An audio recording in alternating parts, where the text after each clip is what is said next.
E aí, pessoal, na aula de hoje a gente vai ver como trabalhar com os esquemas de posicionamento que a gente tem dentro do CSS. Então, a gente vai ver como posicionar os nossos sections, div, H1, P, imagem, qualquer coisa dentro do nosso navegador, tá? Então, como fazer o posicionamento dessas coisas, colocar uma coisa ao lado da outra, tá? Então, a gente vai ver como utilizar algumas propriedades aí do CSS para montar algum layoutzinho aí, tá ok? Vamos lá então. Seguindo nossa aula aí de posicionamentos, quando a gente trabalhou lá com o Box Model, a gente viu as propriedades margin, border, padding, e a gente viu que que essas propriedades trabalhavam com sufixos, né? Os sufixos lá top, bottom, left e right. Tá? Então a gente tinha margin top, border left, que você poderia estar trabalhando. Mas esses sufixos, eles também são propriedades, tá? Então a gente tem propriedades no CSS, propriedades ali top, bottom, left e right, que permite com que a gente também passe valores para essas propriedades aí. Os valores aqui vão ser numéricos e daí a unidade você pode estar escolhendo, tá? Pixel, porcentagem, EM, REM, aí você escolhe o que trabalhar. Seguindo a nossa questão do posicionamento aqui, o CSS ele tem basicamente três esquemas de posicionamento, tá? O primeiro deles é o esquema normal. Dentro do esquema normal, a gente tem dois estilos de posicionamento. Um deles é o posicionamento static, que é o posicionamento padrão nosso, que todos os elementos são renderizados utilizando o posicionamento static, tá? Se a gente não informar nenhum outro posicionamento para sobrescrever, ele sempre vai posicionar os elementos utilizando o posicionamento static. Nesse posicionamento a gente já viu algumas características dele, tá? Mas só para relembrar, para elementos blockbox, no caso a distância vertical, né? Ele sempre vai trabalhar com a margem maior e as margens verticais elas se sobrepõem. Nos elementos que são inline, as margens horizontais elas não se sobrepõem, como a gente viu, elas se somam, né? E os elementos inline eles não possuem margem vertical. Tá? Então esse daí é o posicionamento static, é o posicionamento padrão para os elementos, como eu disse. Se você não informar, ele sempre vai utilizar esse aqui. E daí a gente tem o posicionamento relativo, tá? Utilizando o relative. No posicionamento relativo, as características dele são que o espaço, o que o elemento ocupa depois que ele é renderizado, o espaço dele é preservado. E a origem do posicionamento é o canto superior esquerdo do elemento, tá? Então, como que a gente vai trabalhar com isso aqui? Vocês vão pegar aquele arquivo HTML e aquele CSS que a gente já vem trabalhando aí, tá? Da mesma forma que como eu fiz nos vídeos passados aí, eu só limpei eles aí para que a gente possa trabalhar com o conteúdo desse vídeo. Então a gente vai fazer o seguinte aqui, ó, vou colocar uma div, vamos colocar aqui um parágrafo, vamos colocar aqui também um H1, vamos colocar aqui então, título, Loren Y, opa. Vamos colocar aqui um linkzinho aí. Na verdade, só para exemplificar, né? Aqui era para ter ido o texto mais aqui. Aí, sim, tá melhor. Vamos ver aqui. Tem o nosso título, nosso texto, link lá. Vou pegar a nossa div aqui. Vamos colocar um background nela aqui. E alô. Para que a gente tenha uma noção aí do que está acontecendo. E a gente tem ali o H1, o P e o A. Também vamos colocar alguns backgrounds para eles aí. O H1 red, P, vamos colocar aqui um background blue e o A, background green. Tá, então vai ficar assim, nossa renderização aí. Então vamos pegar aqui o position relative, tá? Então a gente vai vir aqui para trabalhar com os posicionamentos. Vocês vão usar a propriedade position, tá? E daí a gente vai trabalhar aqui nesse primeiro com o valor relative, tá? Então a princípio não mudou nada. Como que eu sei qual que é a forma de posicionamento que os elementos estão usando, tá? Então você vai abrir lá o painel de desenvolvedor, tem que abrir a caixa. Então ele tem aqui pra gente, ó, a div está com o esquema static. H1 também, o P a gente mudou para relative e o A está com static, tá?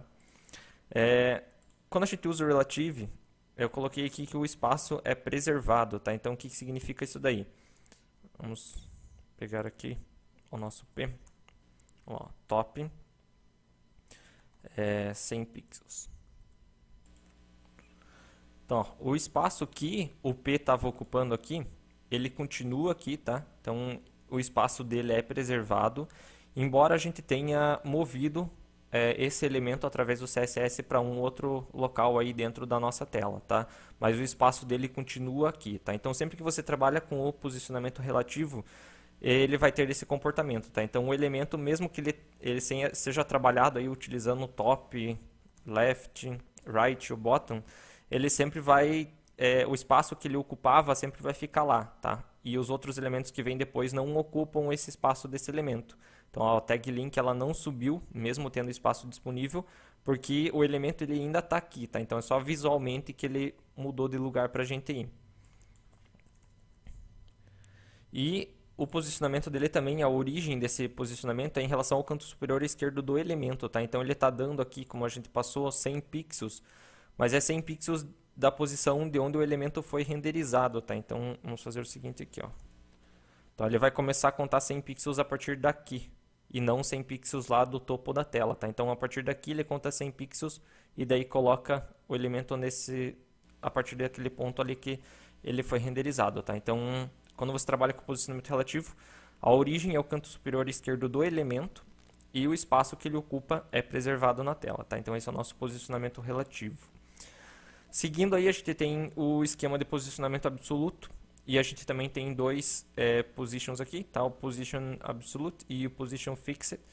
Tá? No posicionamento absoluto, o espaço não é preservado, tá? E a origem é igual do ancestral, tá? E se nenhum ancestral tem a propriedade position definida, a origem vai ser o canto superior esquerdo da tela, tá? Então vamos pegar aqui, ó. Vamos definir aqui com position absolute. Vamos ver aqui. Então a gente tem o posicionamento absoluto. Só pelo fato de eu já ter colocado o posicionamento absoluto, a tag link já foi para cima, ocupou o espaço que a tag P tinha. E daí eu tenho que posicionar essa tag aqui em algum lugar, tá? Então você vai fazer o seguinte aqui, ó, posicionamento absoluto. E daí assim, a nossa tag div ela não tem a propriedade de position ali. Então significa que esse P está sendo posicionado em relação à tela como um todo e não em relação à tag div. Então se você fizer, por exemplo, aqui, ó, bottom 0 e right também 0. Ó, o nosso parágrafo ele vai lá para a parte de baixo, alinhado à direita, no caso aqui ele está do tamanho da tela, então nem dá para perceber a questão da direita e da esquerda, né? Ele tem esse espacinho aqui por conta das margens, tá? Então, vamos só colocar aqui, margem 0. Ó, ele vai ficar grudado lá embaixo da tela, tá ok? Então aqui ele está posicionando o elemento em relação à tela do navegador como um todo, porque a div não tem um position definido. Agora a gente vai fazer o seguinte aqui, se você definir um position para div, ó, position relative, que é o que a gente normalmente trabalha, olha o que acontece aí, ó.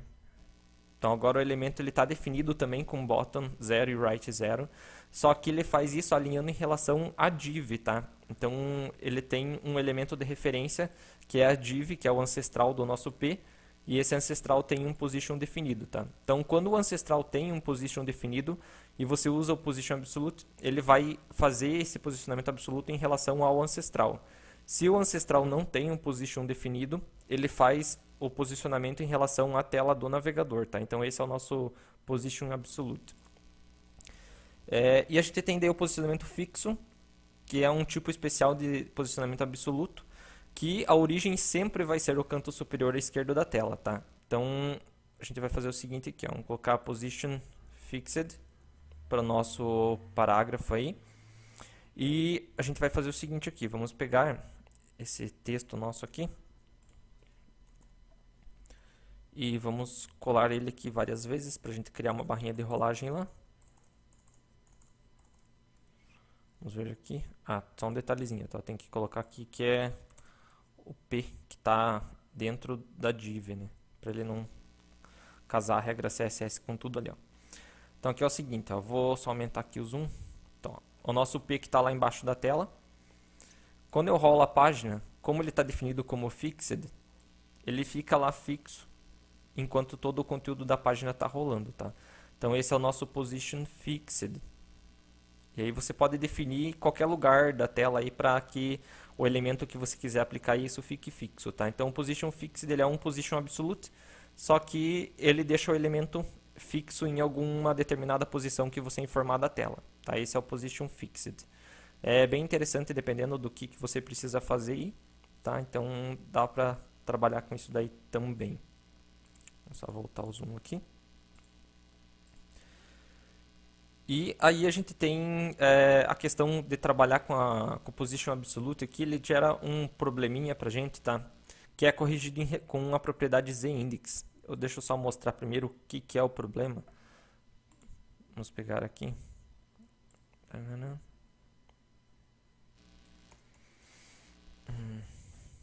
Vou deixar comentado aqui, tá? Pra não... Vamos criar algumas divs aqui. 1, 2, 3, tá? Criamos 3 divs aqui. Aqui está comentado. Vou comentar aqui também. Então, vamos colocar lá. Div. Vamos definir aqui uma largura 200 pixels, altura 200 também. Daí, position absolute. E daí, nossa 1 para top 0. E... Não, calma aí. Deixa eu só fazer o seguinte aqui, vamos... Deixa eu... Vamos ver aqui ó, como que ficou, né? 1, background color yellow. 2, background color red. E nossa terceira div, background color green. Tá lá, nossas 3 divs, tá ok? Vamos colocar aqui então o position absolute agora nelas. Tá vendo que ficou só a verdinha, né? A gente fez o posicionamento absoluto aqui, mas o que significa isso aí? As outras divs, elas não sumiram, tá? Elas estão ali, só que elas estão embaixo dessa div que está definida com a cor verde. Para que você possa controlar qual div fica sobre outra, ou qual elemento fica sobre outro, né, melhor falando, porque não é aplicado só a divs isso daí, você vai trabalhar com a propriedade z-index. Quando a gente trabalha no HTML construindo layouts, aí, os elementos eles não são alinhados só com coordenadas x e y. Tá? Todos os elementos eles têm uma coordenada z para indicar profundidade. Quanto mais alto é o valor da propriedade z-index, mais próximo do usuário o elemento está. E quanto mais baixo, mais distante do usuário esse elemento está. Então ele vai ficar camadas atrás de outras camadas. O z-index ele pode ser positivo ou negativo, tá? Então aqui, por exemplo, a gente está com o verde lá na frente. Vamos colocar aqui z-index 3, z-index 2 e z-index 1. Opa. Então agora o nosso amarelo que está na frente, porque ele está definido com um z-index maior. Então nessa disposição aí de profundidade, ele está na frente dos outros divs nossos aqui, tá? Lembrando que isso aqui você pode aplicar para qualquer elemento que esteja definido com um posicionamento absoluto. Daí você vai trabalhar com o eixo Z para estar alinhando esses elementos aí como se fossem camadas para a gente. Então, vamos só colocar aqui top 10, top 20 e top 30 pixels. Então, a amarela de tá vermelha e a verde no final, que está com o z-index 1. Se eu quiser trazer a verde de novo, eu tenho que colocar um valor maior que o z-index que está definido aqui, que é o 3. Então, eu tenho que usar aqui um z-index 4. E daí a verdinha vai vir para frente. Tá ok? Então, essa é a propriedade que permite com que você manipule o eixo Z aí na hora que você está construindo os seus layouts. Bem útil, porque quando você for trabalhar com position absolute, os elementos eles acabam ficando uns sobre os outros, aí, então é interessante utilizar o z-index para poder organizar as coisas na tela. Aí, tá? Só lembrem que ele pode ser positivo ou negativo, e quanto mais alto o valor, mais perto do usuário esse elemento está, então é provavelmente a camada que o usuário vai estar vendo, tá? E quanto mais baixo ele vai estar atrás de outras camadas, então fica mais distante do usuário, tá? Seguindo aí, a gente tem o esquema flutuado. O esquema flutuado ele não tem uma propriedade position para ele, ele trabalha com uma outra propriedade que é a propriedade float. O esquema flutuado ele altera o valor da propriedade display, tá, em algumas situações, e os valores que ele pode ter aí são left, right e none. Vamos só ver aqui como que a gente vai trabalhar com isso aí. Vamos tirar aqui. Tananana. Na verdade eu deixei isso aqui, né? Mas nem precisava. Vamos colocar aqui um div, id, container. Daí vamos criar aqui um parágrafo. Eu vou deixar até aqui só. Daí vamos copiar isso aqui. 3 parágrafos aí pra gente. Vamos colocar aqui id1, id2, id3. Tá ok? Deixa eu só diminuir um pouquinho aqui.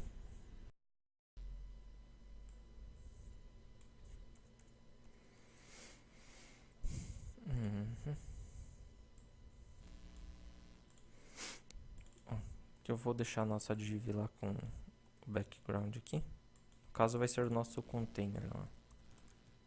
Container.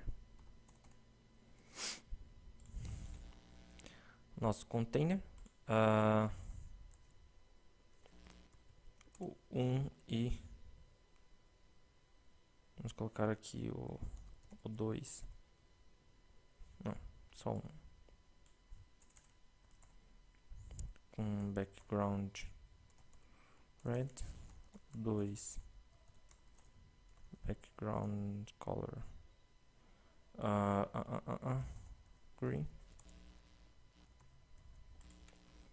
Então, e o outro nosso parágrafo ali de baixo, que é o nosso 13 aí, vamos também colocar uma corzinha para ele aqui.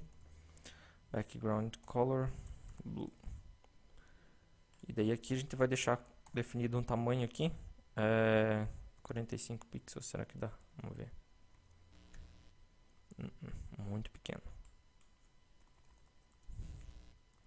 100, 120, 120 dá. E pro 2 também. Então, o que a gente vai fazer é o seguinte aqui, ó. A gente está com os 3 parágrafos, tá, posicionados aí, um abaixo do outro. O esquema flutuado ele permite que você mexa com essas caixas ali e flutue elas dentro do teu navegador para posicionar elas em algum dos lados aí, tá? Na esquerda ou na direita. Então a gente vai fazer o seguinte aqui. Vamos pegar o nosso 1 aqui. Vamos colocar float left. Tá? O 2, vamos colocar aqui float right. Foi lá pro lado. Percebam que quando você faz o float, ele tem uma característica que é o quê? Os elementos que vêm depois, quando você faz o float, eles vão ocupar o espaço na lateral desse elemento que foi flutuado. Tá? Então, tá vendo aqui que eu flutuei esse elemento. A nossa div3 ela ocupou o espaço que era ocupado pelo nosso parágrafo com id 1 e pelo nosso parágrafo com id 2. Então, quando você faz o float, vamos tirar só do 2 aqui só para ficar mais claro. Ó. Então, ó, quando eu flutuei o meu 1, que é o vermelhinho, o 2 ocupou o espaço que o 1 ocupava. Tá? Então, o float assim, ele funciona quase como se fosse um position absolute, só que o elemento fica ali na tela. Tá? Então, você não pode ficar mexendo com ele e usando top, right, left. Tá? Então, ele fica ali, a única coisa que ele faz é liberar o espaço que ele ocupava ao lado dele. Tá? Então, os elementos que vêm depois dele vão ocupar o espaço que ele tinha. Então, por isso que o nosso 2 aqui foi para junto do nosso primeiro parágrafo aí. Daí aqui o nosso float, vamos só voltar aqui, float right, tá? Fiz ali, joguei o nosso outro parágrafo lá para a direita. E daí o nosso terceiro parágrafo agora ocupou o espaço tanto do nosso primeiro quanto do nosso segundo parágrafo aí.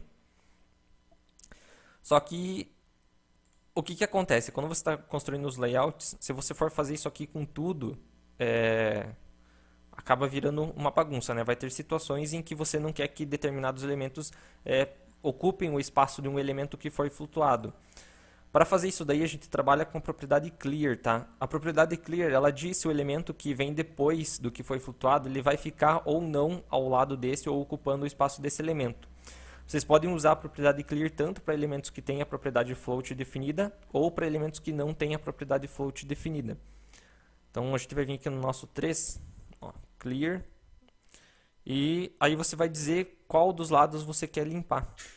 Tá? Então, você vai vir aqui e, por exemplo, colocar lá clear left. Então, ó, quando você usa a propriedade clear, você diz para esse elemento aqui, para ele não ficar ao lado dos elementos que foram flutuados à esquerda, para ele ficar embaixo de elementos que foram flutuados à esquerda. Então, a gente tem o nosso elemento aqui que está com float left, então ele vai ficar embaixo desse elemento. Ele deveria ficar ao lado do elemento que está flutuado à direita, tá? Mas como ele ocupa o tamanho da tela toda, então ele e mais esse aqui não caberiam no espaço que tem aqui. Então, na hora que o navegador renderiza, joga ele para baixo de tudo, tá? Vamos colocar aqui o clear right. Então, ó, com o clear right, ó, ele ficou do lado do elemento que está com clear left. Então, ele mandou limpar, ficar embaixo do elemento que está flutuado à direita, mas pode ficar ao lado do elemento que está flutuado à esquerda, tá ok? E a gente tem também a clear buff, que diz que não é para ficar ao lado nem de flutuados à direita e nem à esquerda. Aí o elemento ele sempre vai ficar embaixo de todos aí. A propriedade clear e a propriedade float, vocês sempre vão acabar trabalhando com elas em conjunto, tá? Então é meio difícil não trabalhar com elas em conjunto. Então você trabalhou com float, você tem que meio que quase obrigatoriamente estar trabalhando com a propriedade clear também. Além de fazer esse posicionamento aqui, tá? Você pode construir os teus layouts aí, tá? Então eu posiciono uma div aqui na esquerda com um menu e daí uma área de conteúdo na direita. Posso colocar uma imagem com um texto e daí essa imagem ficar flutuando aí com o texto em volta dela. Tá? Então tem várias possibilidades de uso aí para trabalhar com float, com clear. Só que a gente tem um probleminha quando a gente trabalha com o float, né, que é em relação à altura do elemento que tem os elementos flutuados dentro dele, que no nosso caso aqui é o nosso container. Né? Então sempre que você tiver elementos flutuados dentro de um outro elemento, você vai ter problemas com a altura desse elemento aqui que é o raiz. Então deixa eu só tirar o clear aqui. Então, ó, tá vendo que a nossa div ela tem fundo amarelo, né? Mas como eu flutuei aqui as coisas, a div ela praticamente sumiu. Porque quando a gente flutua, esses elementos, como eles deixam de ocupar o espaço deles ali e os outros elementos sobem, então a altura da div ela também sobe automaticamente, porque ela acha que ela não tem elementos dentro dela, que ela só vai ter esse aqui. Então, por isso que ela não ocupa o tamanho dos outros ali. Então, para que você consiga corrigir isso daí, você pode estar trabalhando com o float no container também, com a propriedade overflow ou com um hackzinho aí dentro do CSS, que é o clear fix. Então, vamos ver aqui ó, como trabalhar. Tá? Então, se você for querer trabalhar só com o float, você vem aqui no teu container, float left ou right, tá? E ele vai ficar da mesma altura que todos os componentes que tem dentro dele, tá ok? Então essa é uma possibilidade de correção aí da altura do elemento raiz. Outra possibilidade é você trabalhar com overflow hidden, tá? Ó, então ele corrige a altura também e fica bem de acordo ali o teu layout, ele encaixando tudo que está dentro desse container aí. E se nem isso aqui funcionar, você ainda tem a possibilidade de trabalhar com esse hack aqui, que é o clearFix, que tem essa estrutura aqui, tá? Então você vai pegar o elemento que você quer aplicar, esse clearFix, tá? No nosso caso aqui é o container, after, tá? Por enquanto não se preocupem com isso aqui, mais tarde eu vou explicar o que é isso daí. Display block, content vazio, tá? E um clear buff para a gente dizer que ele não é para flutuar nem para elementos da direita e nem para da esquerda. Aí, ó. Então ele vai corrigir a altura ali para a gente também. E os elementos vão ficar todos encaixados dentro do espaço que tem o nosso elemento raiz. Então vocês têm essas três alternativas aí para corrigir a altura do container, tá? Então usar o float no container, overflow no container ou trabalhar com esse clear fix, que é essa mistura aqui de propriedades para corrigir a questão da altura aí. Tá ok? Deem uma brincada aí, principalmente nessa questão do float, porque é uma das propriedades que vocês mais vão utilizar para construir layouts e é bem chatinho de trabalhar com ela aí, tá? Da nossa aula de hoje é isso aí, pessoal. Até a próxima.